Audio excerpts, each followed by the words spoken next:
অনেকে আপনার সেনাপ্রধানকে বানাই ফেলতেছে কি বাংলাদেশের রয়ের এজেন্ট, ভারতের এজেন্ট। একটা কথা বলে রাখি, সেনাপ্রধান ওই দিন যেই কার্ডটা খেলছে ওটার থেকে যদি শেখ হাসিনা গণধোলাইতে মারা যাইতো আওয়ামী লীগের এত ক্ষতি হইতো না। কিন্তু শেখ হাসিনা পালাই যাওয়ার পরে বাংলাদেশের যে ক্ষতিটা শেখ হাসিনা তার দলের প্রতি করে গেছে, এবং সেনাবাহিনী ওই দিন যে বুদ্ধিদীপ্ত ডিসিশনটা নিছে, জাতিসংঘ, বাংলাদেশের জনগণ বা আমাদের জুনিয়র অফিসাররা সেনাপ্রধানের এগেনিস্টে ছিল, সব কিছু মিলে সেনাবাহিনীর অবদান সবচেয়ে বড় ছিল শেষ মুহূর্তে। কারণ আপনার সেনাপ্রধান যদি এখনও চাই করতে কখনোই পারবে না, কারণ তার অধীনস্থ কর্মকর্তারা, অফিসাররা কখনোই সেনাবাহিনীর প্রধানকে করতে দেবে না। এটা বাংলাদেশের রিয়ালিটি।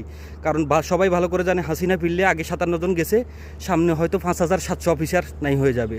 অতএব সেই সুযোগ শেখ হাসিনাকে বাংলাদেশ সেনাবাহিনী কখনোই দেবে না। শেখ হাসিনার chapter is close in Bangladesh. So now the thing is, doctor Yunus শুধুমাত্র কয়েকটা স্পেসিফিক লোককে খুশি করার জন্য, আমি বলবো যে এই এনসিপি প্রতি উনি একটা দায়বদ্ধতা বোধ করতেছেন, যে দায়বদ্ধতার মধ্য থেকে এই দলটাকে একটু সাজিয়ে গুছিয়ে একটু যদি বিএনপি যদি নির্বাচন করে, তাদের প্রতি জনগণের একটা আস্থা কমবে, ভালোবাসা কমবে, জনপ্রিয়তা কমবে। ওই জায়গায় গিয়ে আপনার এনসিপিকে